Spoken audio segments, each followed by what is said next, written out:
સાંજે જમવામાં ઢોસા બનાવવા હોય ને તો એકવાર બીટના ઢોસા જરૂરથી ટ્રાય કરજો. બહુ જ ટેસ્ટી ઢોસા બને છે. બીટરૂટ ઢોસા બનાવવા માટે મેં 3 બીટ લીધા છે. બીટને સાઈડથી ધોઈ લેવાના છે અને બીટની ઉપરની છાલ કાઢી લેવાની છે. અહીંયા હું 3 બીટ લઉં છું. તમારે વધારે કે ઓછા બીટ લેવા હોય તો લઈ શકો છો.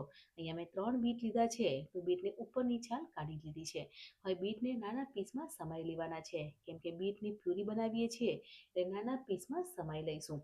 અહીંયા મેં 3 બીટ લીધા છે તો ત્રણેય બીટના નાના ટુકડા કરી લીધા છે. તો હવે આપણે મિક્સર જાર લેવાનું છે અને જારમાં બીટના ટુકડા લઈ લઈશું. થોડું પાણી મેળવાનું છે અને એકદમ ફાઇન પેસ્ટ બનાવવાની છે એટલે બીટની પ્યુરી બનાવવાની છે. અને આ જ પ્યુરીમાંથી આપણે ઢોસાનું બેટર બનાવી લઈશું. તો અહીંયા મેં બીટની પેસ્ટ બનાવી લીધી છે. પેસ્ટને બાઉલમાં લઈ લઈશું અને જારમાં થોડું પાણી મેળવાનું છે અને તે જ પાણી બાઉલમાં લઈ લેવાનું છે અને સાઈડથી મિક્સ કરવાનું છે. તો હવે આપણે મસાલો કરવાનો છે.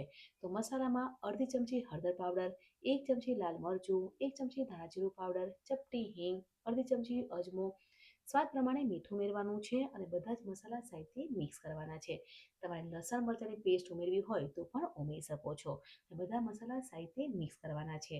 હવે 1 કપ ચણાનો લોટ ઉમેરવાનો છે અને અડધો કપ રવો એટલે કે સોજી ઉમેરવાની છે અને સાઈડથી મિક્સ કરવાનું છે એટલે ઢોસાનું બેટર બની જશે. અને આ જ બેટરમાંથી તમારે બીટના ચીલા બનાવવા હોય તો પણ બનાવી શકો છો, અપ્પે બનાવવા હોય તો પણ બનાવી શકો છો. પણ આજે આપણે ઢોસા બનાવીએ છીએ અને ઢોસાનું રેડીમેડ ખીરું લાવી અને તેમાં બીટની પેસ્ટ ઉમેરી મસાલો કરી ઢોસા બનાવવા હોય તો પણ બનાવી શકો છો. પણ આજે આપણે મસાલાવાળા ઢોસા બનાવીએ છીએ એટલે મેં મસાલો કર્યો છે.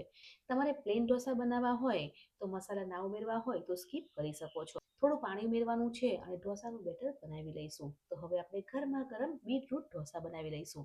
ઢોસા બનાવવા માટે નોન સ્ટિક પેન લેવાની છે.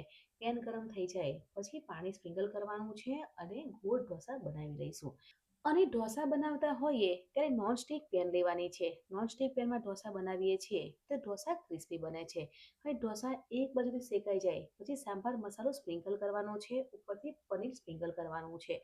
પનીર ઉમેરવું ઓપ્શનલ છે. ના ઉમેરવું હોય તો સ્કીપ કરી શકો છો. પણ આપણે હેલ્ધી ઢોસા બનાવીએ છીએ એટલે પનીર સ્પ્રિંકલ કરીએ છીએ. તમારે વેજીટેબલ સ્પ્રિંકલ કરવા હોય તો પણ કરી શકો છો. એક બાજુથી ઢોસા ક્રિસ્પી થઈ ગયો છે. તમે જોઈ શકો છો કે નોનસ્ટિકમાં ઢોસા બનાવીએ છીએ ને તો એકદમ ક્રિસ્પી ઢોસા બને છે. જે આપણે પ્લેન ઢોસા બનાવીએ છીએ ને તેવો જ ઢોસા બનીને તૈયાર થાય છે. તો તે જ રીતે આપણે બીજા ઢોસા બનાવી લઈશું. ઢોસા બનાવતા હોઈએ ત્યારે શું કરવાનું છે કે નોનસ્ટિક પેનમાં થોડું પાણી સ્પ્રિંકલ કરવાનું છે અને ક્લીન કપડાથી સાફ કરવાનું છે અને પછી ગોળ ઢોસા બનાવી લેવાનું છે. ઢોસા થોડો શેકાઈ જાય પછી બટર કે તેલ સ્પ્રિંકલ કરવાનું છે. પછી સાંભાર મસાલો સ્પ્રિંકલ કરવાનું છે અને આ રીતે આપણે ડુંગળી અને કેપ્સિકમ સ્પ્રિંકલ કરી લઈશું. તમારે બીજા કોઈ વેજીટેબલ સ્પ્રિંકલ કરવા હોય તો પણ કરી શકો છો. અને ઉપરથી પનીર ઉમેરી લઈશું. તો ગરમા ગરમ ઢોસા બનીને તૈયાર થઈ ગયો છે. ફ્રેન્ડ, સાંજે જમવામાં આપણે ઢોસા બનાવતા હોઈએ છીએ પણ એકવાર આ રીતે બીટના ઢોસા જરૂરથી ટ્રાય કરજો. બહુ જ ટેસ્ટી ઢોસા બને છે. અને બાળકોને હેલ્ધી અને ટેસ્ટી જમવાનું આપવું હોય તો બીટના ઢોસા બનાવી અને આપી શકો છો.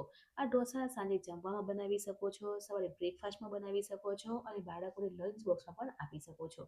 તમે આના પ્લેન ઢોસા પણ બનાવી શકો છો. તો સાંજે જમવામાં ટેસ્ટી અને હેલ્ધી બીટરૂટ ઢોસા બનીને તૈયાર થઈ ગયા છે. ઢોસાની રેસીપી કેવી લાગી કમેન્ટ સેક્શનમાં જરૂરથી જણાવજો. મળીએ છીએ નવી એક આસાન, હેલ્ધી અને ટેસ્ટી રેસીપી સાથે. ત્યાં સુધી bye bye, take care, enjoy.